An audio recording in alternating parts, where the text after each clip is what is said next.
Здравствуйте, дамы и господа. Позвольте представиться. Меня зовут Ирина Агапова.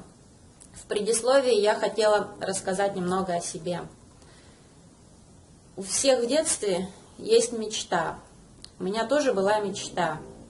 Я хотела, как мама, стать педагогом. Оказывается, я еще в детстве умела осуществлять свои мечты. Мне очень нравилось, когда меня мама брала к себе в школу, она работала учителем, сажала меня за последнюю парту, и я проверяла там карандашом тетрадки. У меня врожденная грамотность, поэтому я всегда видела ошибки, какие дети делают. И у меня мечта эта сохранилась до 9 класса. Потом я закончила педагогический колледж и стала педагогом. Получала я тогда, если на доллары перевести, получается $50 в месяц я получала. Вот представьте сейчас, что такое $50 в месяц. Я проработала учителем 2 года. Моих нервов хватило на 2 года. Это надо настолько любить свою работу и детей, чтобы быть педагогом за такие копейки. Потом я уехала в Москву и выучилась на парикмахера. И зарплату учительскую свою, которую я получала $50 в месяц, я делала за 3 дня. У меня было тогда 22 года, и парикмахером я проработала на дядю 10 лет в Москве в мужском зале. У меня тогда тоже была мечта. Я тогда хотела купить комнату в ближнем Подмосковье, потому что квартиру купить в Москве или в Подмосковье — это какие-то заоблачные цены. И когда тебе 22 года, кажется, что у тебя еще вся жизнь впереди. И я откладывала $10 в месяц, потому что я снимала комнату. Чтобы снять квартиру в Москве, это надо всю свою зарплату отдать или работать вообще без выходных, как у нас некоторые девочки делали. И смогла откладывать только $100 со своей зарплаты, потому что заплатить за комнату, потом одеться, на косметику и куда-то сходить в кинотеатр или на дискотеку. Для этого тоже нужны деньги. И я так считала, что у меня где-то за 10 лет будет достаточно суммы, чтобы купить себе комнату.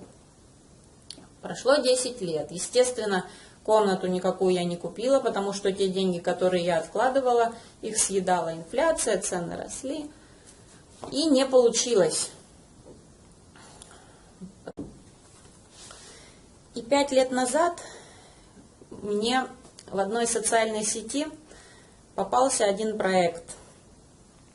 Этот проект называется Whole World. Программа развития общественной благотворительности. Я еще тогда совсем ничего не знала про пассивный доход. Об этом я вам чуть позже расскажу. И представляете, я за 2 года купила себе двухкомнатную квартиру, 54 квадратных метра. Чего я могла не сделать за московскую зарплату? Я прожила в Москве 10 лет. Я живу сейчас 1200 километров от столицы. Я живу в городе Ростов-на-Дону. Я за 2 года в этой сетевой компании купила себе недвижимость. Когда я получила свои первые $10, у меня был просто взрыв мозга. Черт побери, это работает. Представляете, это работает, система, сетевой маркетинг. И сейчас перейдем ко второй части моего видеоролика. Когда я говорю своим друзьям, что я работаю в интернете, друзья, их родители говорят: что за лабудой ты занимаешься? У тебя что, не все дома? Я им тогда задаю 4 вопроса. Первый вопрос. Платят ли вам за вашу работу по много раз? Мне отвечают нет. Второй вопрос. Будет ли вам поступать доход? То есть не вам, а вообще поступать доход от вашей должности, на которой вы работаете или работали. после вашей смерти? Они говорят, опять нет. Третий вопрос. Если ваш источник дохода иссякнет, смогли бы вы год прожить без такового? Опять нет. И четвертый вопрос. Получаете ли вы доход 24 часа в сутки? И они мне отвечают, опять нет. А я говорю им на все вопросы, да. Так у кого не все дома? У меня или у них? Среди людей проводили такой опрос. Хотели бы вы жить до 100 лет?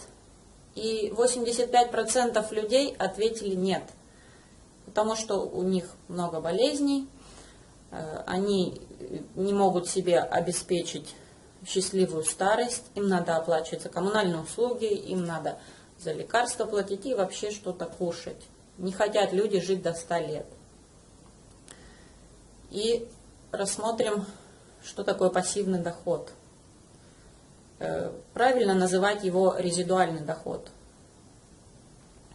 Резидуального дохода бывает несколько видов. Человек создает какой-нибудь курс или пишет какую-нибудь книгу или песню.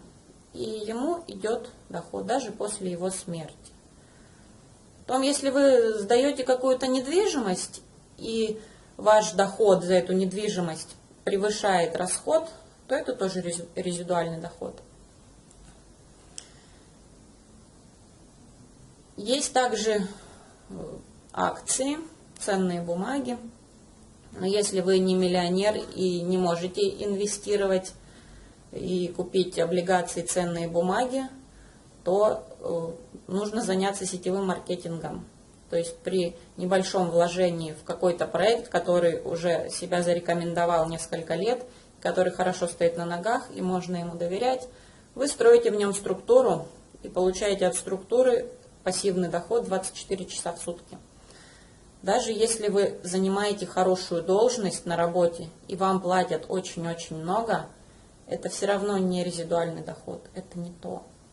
Если вы уйдете с этой работы, доход перестанет вам поступать. Поэтому я сейчас буду учить дочку, как с малолетства строить пассивный доход. Я не хочу, чтобы она всю жизнь ходила на работу, работала на дядю и зарабатывала себе кучу болячек.